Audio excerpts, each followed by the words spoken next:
بسم الله الرحمن الرحيم. كتاب الله حادينا يؤم بنا ويحدونا منارا ضاء في يدنا ينير الدلج يهدينا. كتاب الله حادينا يؤم بنا ويحدونا منارا ضاء في يدنا ينير الدلج يهدينا. حفظنا حرفه لفظا حوته صدورنا زينا وعشنا معه في عبق يعطرنا الرياحينا معانيه تبصرنا تنير الفكرة تعنينا فصار لنا معلمنا بروح العلم يحيينا. معانيه تبصرنا تنير الفكرة تعنينا فصار لنا معلمنا بروح العلم يحيينا. وصار لنا كحارسنا من الغارات يحمينا. هو المنهاج نقرأه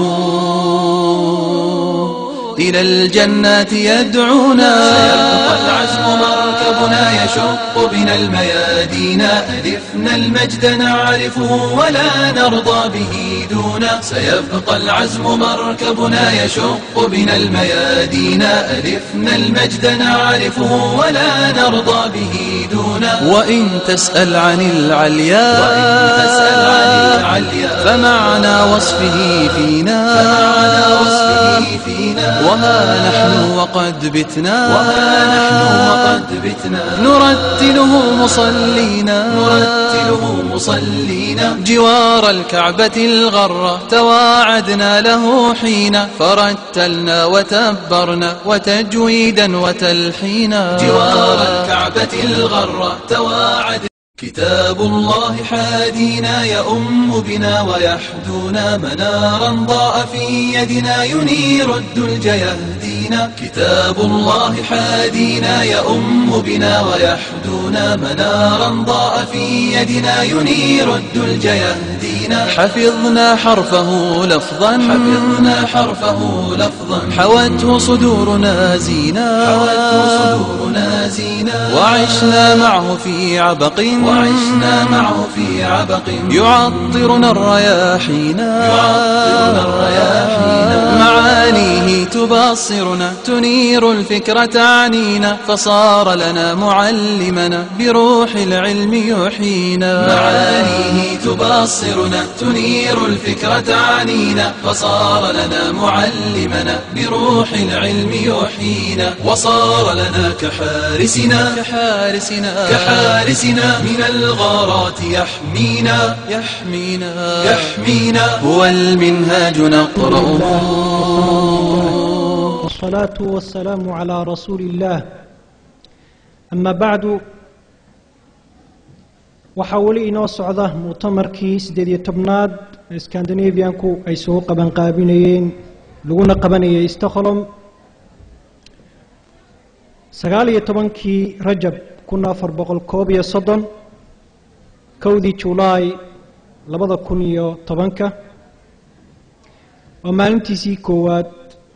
iyo muxaadaradii shanaad ciwaanku waxa weeye qabriga cadaabtiisa iyo nimcooyinkiisa. waxaa inoo soo jeedinaya sheekh yuusuf sheekh axmed falyatafadal mashkuuran.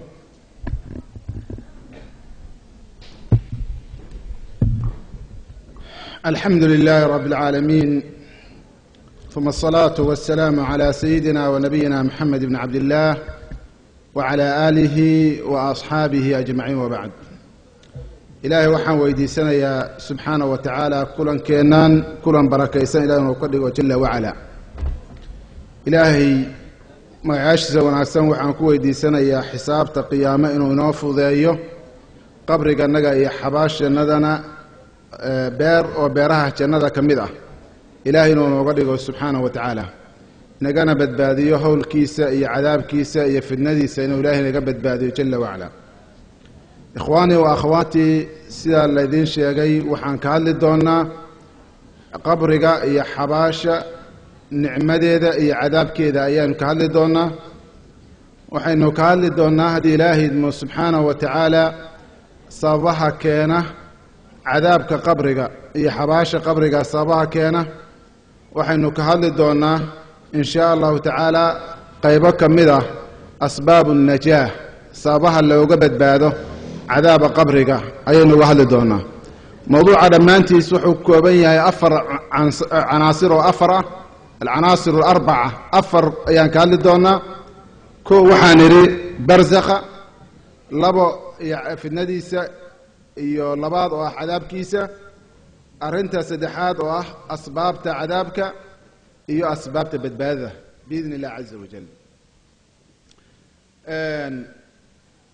cadaabka qabri haddaynu ka hadlayno waxaad ogtihiin qabri waa xabaal dadka la geliyo weeyaan dhammaanteen aan ognahay cid kastoo inaga mida inteenna meeshaan fadhidana xabaashaas bay geli doontaa biidni illahi caza wajal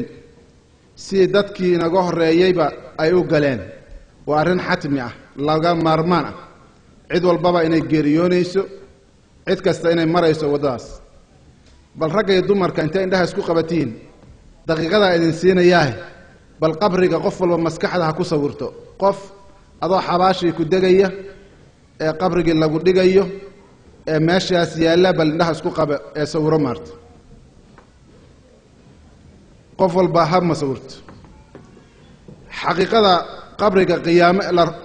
waxaa dhici doonaa xabaasha ee ka dhici doonaahi waa nooc ka mida waxyaalaha qaybka ah ee muuminiinta la amray inay rumeeyaan waxyaalaha inaga cilan oo iminka aynu garan karaynin ilaa daliilka sharciga wuxuu inoo sheegay mooyaan kitaabka iyo sunnadu waxay inoo sheegeen mooyaane wax aan ka haysano macluumaad kale ma jiraan laba wuxuu ka mid yahay arkaanta iimaanka aliimaan bilyawmi alaakhir waxaa ka mid ah maalinta qiyaame la rumeeyo cadaabka qabriga iyo xabaasha ayaa ka mid ah oo arkaanta iimaanka ayay ka mid tahay cadaabu lqabri ayaynu leenahay qabriga cadaabtiisa iyo nicmadiisa xabaasha cadaabkeeda iyo nicmadeedaanu leenahay laakiin asalku cadaabu lqabri keliya ma aha waa in la yidhaahdo cadaabu lbarsakh barsakha ciqaabkiisa iyo nicmadiisa in la yidhaahdo ayaa maaragtay ayaa xeel dheer labadaba sharcigu waa isticmaalay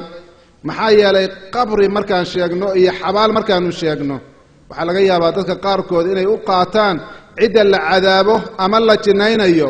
inay tahay ciddii la xabaal la geliyo oo keli ah laakiin ma ahan xabaal keliya ah qof alla qofkii dhinta xayawaan ha cuno badda ha ku dhinto cirka ha ka soo dhaco ha la shiido ee asaga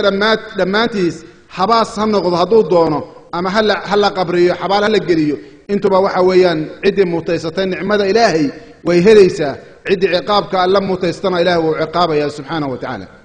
marka waa barsakh qur-aanku wuu adeegsaday barsakh ayuu isticmaalay oo ilaahay jala wacalaa qur-aanka wuxuu ku yidhi kalaa inaha kalimatun huwa qaa'iluhaa wa min waraa'ihim barsakhun ilaa yowmi yubcathuun ilaah wuxuu leeyahay subxaanahu wa tacaala markuu gaalada ka hadlayay inay odhan doonaan maalinta qiyaamada rabbi irjicuunii lacallii acmalu saalixan fii ma tarakt ilaahu dib ii celi waxaan ka soo tegey maaragtay aan wanaag ka sameeye camal wanaagsan aan samaystee dib ha la ii celiyo buu odhanayaa ilaah wuxuu leeyahay subxaanahu wa tacaala kalaa arrintu saas ma aha innahaa ay haadi lkelima oraahdaas ah ha lay celiyo innahaa kelimatun huwa qaa'iluhaa waa eray oo iska yidhi oo weeyaan ee macno weyn ma laha waxay xaqada ka beddelayso ma jirto dib laysu celiyaa ma jirto kalaa innahaa kalimatun huwa qaa'iluhaa wa min waraa'ihim barsakhun ilaa yowmi yubcathuun gadaashooda waxaa ahaaday teed ayaa ahaaday baa ilaahay leeyahay subxaanahu wa tacaala ilaa la yska soo saarayo teedkaasi oo qofka dib inuu u laabto oo adduunyadii dib loogu celiyo diidaya ayaa ahaaday caalamulbarsakh baa la yidhaahdaa maraaxisha bini aadamka uu maraya bay ka mid tahay caalamularxaam ayaan soo marnay caalamudunyaa ayaynu joognaa maanta berrina waxaan u soconnaa waa barsakh weeyaan barsakhuna wuxuu u dhexeeyaa noloshii adduunyada iyo noloshii aakhiro bacfigiiba u dhexeeyaa iyo sootaankii jannadii naartii meesha la tegi lahay barsakh baa la yidhahdaa fatradaasi oo insaanka uu marayo oo ah stagekii saddexaad ama marxalada saddexaad ah waxa weeye caalamu alarwaax caalamu alarxaam uma caalamu addunya uma bacda dalika caalamu albarsakh oo midkaan ku soconno ah barzakhaas baa ka dambeeya wa min waraa'in barzakhun ilaa yowmi yubcathuun ilaa laga gaarayo maanta la soo saarayo kabacdina waxaa xashrigii iyo nashrigii iyo xisaabtii ayaa ka dambeeya marxaladaasi la yidhaahdo barzakha ee qof kastoo dhintana uu gelayo ayaa waxa weeyaan marxaladda aynu ka hadlayno muxaadaradeena